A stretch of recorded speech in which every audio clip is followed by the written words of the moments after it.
बिस्मिल्लाहिर्रहमानिर्रहीम। अस्सलामुअलैकुम।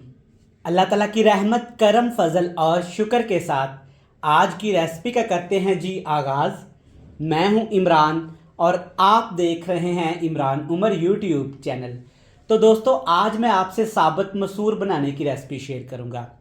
साबुत मसूर हर घर में पसंद किए जाते हैं और स्पेशली चावलों के साथ तो ये लाजमी बनाए जाते हैं। आज मैं आपको बताऊंगा कि आप ये मज़ेदार सी रेसिपी को कैसे मज़ीद टेस्टफुल और फ्लेवरफुल बना सकते हैं। इस रेसिपी में मैं आपको एक छोटी सी टिप्स दूंगा जिससे आपके साबुत मसूर इतने मज़ेदार हो जाएंगे कि खाने वाला खाता ही चला जाएगा। बिल्कुल बेसिक मसालों से तैयार करेंगे, आपके घर में आपके किचन में मौजूद मसालों से तैयार करेंगे, जो कि इंतहाई लजीज, मज़ेदार और टेस्टफुल रेसिपी बन के तैयार होगी। तो चलें जनाब, जल्दी से देख लेते हैं ये मज़ेदार टेस्टफुल साबुत मसूर बनाने के लिए हमें किन किन चीज़ों की ज़रूरत है और ये कैसे बनाए जाते हैं। बिस्मिल्लाहिर्रहमानिर्रहीम। साबुत मसूर बनाना शुरू करते हैं। तो यहाँ पे मैंने लिए हैं साबुत मसूर। आप देख सकते हैं साबुत मसूर को मैंने पानी के अंदर भिगो के रखा हुआ है और पानी भी देखें माशाल्लाह काफ़ी साफ़ सुथरा, नीट एंड क्लीन है, क्योंकि साबुत मसूर को मैंने तकरीबन 6 से 7 दफ़ा खुले से पानी में धो के इनको भिगो के रखा था।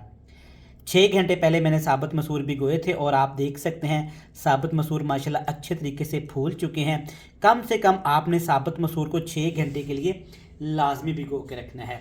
और इसके साथ है मेरे पास 2 अदद टमाटर रेड कलर के, अदरक, लहसुन और इसमें मैंने तकरीबन 4 सब्ज़ मिर्च डाल के अच्छे तरीके से इनका पेस्ट बना लिया था।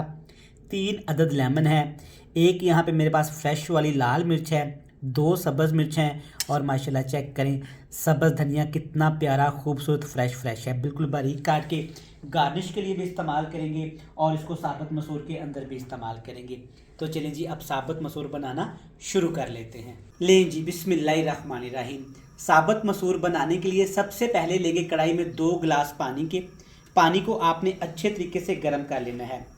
सिर्फ इसमें थोड़ी सी आप देख सकते हैं हाफ़ टी स्पून से भी कम है हल्दी पाउडर, ये इसमें डाल देंगे, इससे कलर अच्छा आएगा। और इसमें डालेंगे 1 टीस्पून भर के काली मिर्च कुटी हुई। ये काली मिर्च का पाउडर नहीं है, कुटी हुई काली मिर्च का आपने इस्तेमाल करना है, इससे कलर भी अच्छा आएगा और टेस्ट भी अच्छा आएगा। और साथ ही सिर्फ 1 टीस्पून भर के इसमें डालेंगे कुटी हुई लाल मिर्च, जिसे आप दादड़ मिर्च भी बोलते हैं। आपने तमाम चीज़ें इसमें शामिल कर दी और इसके साथ ही आपने इसमें नमक डाल देना है। जितना आप रेसिपीज़ में इस्तेमाल करते हैं टेस्ट के हिसाब से नमक डाल देंगे।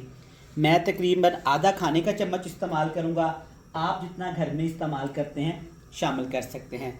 और इसके साथ आधा जो मैंने आपको दिखाया था अदरक, लहसुन और हरी मिर्च का पेस्ट, वो भी इसमें डाल देंगे। आधा मैंने बचा के रख लिया है, वो आगे जाके इस्तेमाल करेंगे। और साथ के साथ इसमें डाल देंगे तकरीबन 2 खाने के चम्मच धनिया। फ्रेश धनिया आप ज़्यादा भी इस्तेमाल कर सकते हैं, कोई मसले वाली बात नहीं है, लेकिन 3 खाने के चम्मच से ऊपर आपने इसमें धनिया नहीं डालना। और इसके साथ डाल देंगे टमाटर। टमाटर कितने शामिल करेंगे?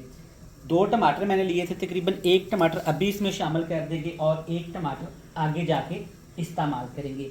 अच्छा, इस रेसिपी में एक सीक्रेट चीज़ है, वो मैं आपके साथ शेयर करता चलूँ। तमाम चीज़ें डालने के बाद अब आपने इसमें डाल देना है 1 चम्मच भर के बनास्पति घी का। डालडा घी आपने इस्तेमाल करना है, देसी घी भी इस्तेमाल कर सकते हैं, ऑयल का आप इस्तेमाल इसमें नहीं करेंगे। ये एक छोटा सा सिग्नेचर टिप्स है जो मैं आपके साथ शेयर करता चला जाऊँ, इससे बहुत ही मज़े का एक टेस्ट आएगा और आप देखिएगा मसूर का जायका ही बदल जाएगा। और इसके साथ जिस पानी में हमने मसूर को भिगो के रखा हुआ था ना, वो पानी समेत आपने मसूर इसमें डाल देने हैं। इस पानी को आपने ज़ाया नहीं करना। और एक चीज़ आपके जहन में रहे, मसूर को गलाने के लिए मैंने इसमें मीठे सोडे का इस्तेमाल नहीं किया। अच्छे तरीके से आपने तमाम चीज़ें इसमें डाल दी और कोई एक्स्ट्रा मसाला आप इसमें शामिल नहीं कर सकते। टेस्ट के हिसाब से नमक मिर्च आप बिल्कुल कम कर सकते हैं, ना इसमें गरम मसाले का इस्तेमाल करेंगे और ना ही कोई बाज़ारी पैकेट वाले मसाले का इस्तेमाल करेंगे। अच्छे तरीके से इसको एक दफ़ा मिक्स करके अब आपने बिल्कुल हल्की हल्की आंच पे, बिल्कुल लो फ्लेम कर लेना है। और लो फ्लेम पे आपने मसूर को इतनी देर के लिए पकाना है तब तक ये गल ना जाएं। हाई फ्लेम नहीं करेंगे और ना ही एक्स्ट्रा पानी शामिल करेंगे, क्योंकि मसूर में हमें हल्की सी ग्रेवी चाहिए। तो इसके लिए आपने हल्की हल्की आंच पे अच्छे तरीके से इसको पका लेना है। तो साबुत मसूर को हमने पका लिया है तकरीबन 20 से 25 मिनट के लिए, बिल्कुल हल्की हल्की आंच पे। तो एक दफ़ा चेक कर लेते हैं। माशाल्लाह से आप देख सकते हैं कितना प्यारा कलर आया है। और एक चीज़ मैं आपको चेक करवाता हूँ, आप नोट करिएगा, साबुत मसूर का कलर बिल्कुल भी चेंज नहीं हुआ, वैसा ही कलर है जैसे साबुत मसूर कच्चे होते हैं। ये ऐसा क्यों हुआ है? क्योंकि एक चम्मच जो हम इसमें बनास्पति घी का डाला है ना, उससे ही ये सारा कलर आया है। और चेक करें माशाल्लाह कितने जूसी मसर तैयार हो गए हैं। आप इन मसूर को ऐसे भी खा सकते हैं, चावलों के साथ खा लें, रोटी के साथ खा लें, इनको तड़का भी लगा सकते हैं जैसे आपका दिल करे। चेक करें माशाल्लाह कितने ज़बरदस्त और यहाँ पे जूसी मसूर तैयार हो गए हैं। तो चलें जी, अब इसके लिए एक बेहतरीन सा लेकिन सादा सा तड़का तैयार करेंगे जिससे साबुत मसूर का टेस्ट और ज़्यादा बढ़ जाएगा। और तड़का हम लगाएंगे देसी घी में। अगर आप देसी घी नहीं खाना चाहते या आपके बच्चे पसंद नहीं करते तो आप घी या ऑयल में भी तड़का लगा सकते हैं। यहाँ पे मैंने 4 खाने के चम्मच देसी घी लिया है। अब इसमें डालेंगे एक छोटे साइज़ का प्याज और 3 से 4 खुश्क वाली लाल मिर्च। प्याज का कुछ लोग तड़का पसंद करते हैं और कुछ बिना प्याज के इसको बनाते हैं, जैसे आपको अच्छा लगे, लेकिन प्याज के साथ बनाएंगे ना तो मसर ज़्यादा अच्छे लगेंगे। अब यहाँ पे आपने प्याज को ज़्यादा नहीं पकाना, प्याज को इतना सा फ्राई करेंगे कि प्याज का कच्चापन ख़त्म हो जाए और प्याज अपना हल्का हल्का कलर चेंज करना शुरू कर दें। प्याज का हल्का हल्का कलर जब चेंज होना शुरू हो जाए तो दूसरी चीज़ें इसमें डाल देंगे। अदरक, लहसुन और सब्ज़ मिर्च का थोड़ा सा पेस्ट मैंने बचा लिया था, वो डालेंगे। तड़के में इसका टेस्ट अच्छा लगता है। इसकी जगह पे आप सिर्फ लहसुन का भी इस्तेमाल कर सकते हैं, जैसा आपको अच्छा लगे। कुछ और मज़ीद चीज़ें भी इसके साथ ही डाल दूँगा।